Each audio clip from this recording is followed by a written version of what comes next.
Ah, yes, so the Victorian corset, the fashion statement that said, what if looking good actually unalived you?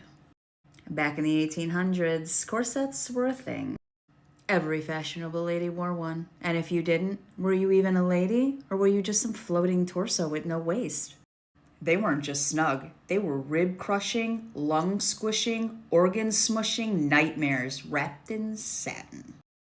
Women would lace their waist down to 16, sometimes 13 inches. Ugh.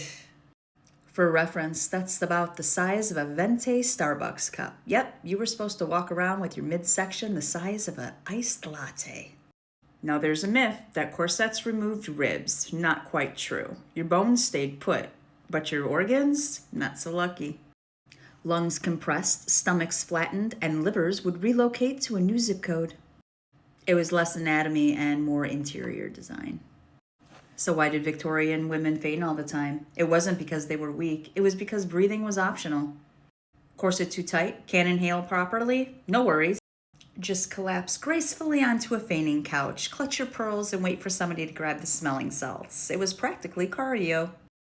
And if things really got dire?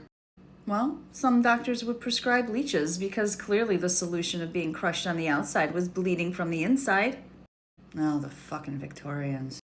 But these corsets would actually cause damage. Deformed ribs, displaced organs, shallow breathing, digestive issues, muscle atrophy. But hey, you looked great.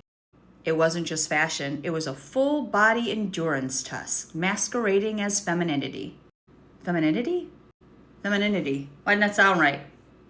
And let's not forget, corsets were not only for adults. Girls as young as 5 were put into training corsets because if you're gonna suffocate, you might as well start young.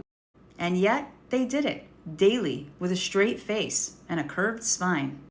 So was it beauty? Was it control? Was it some cursed blend of fashion and deeply repressed emotions? Yes. Yes, it was. Nothing says ladylike like internal trauma and lace because sometimes the scariest thing in the room is the wardrobe. And if you like these videos and you want to see more, let me know in the comments.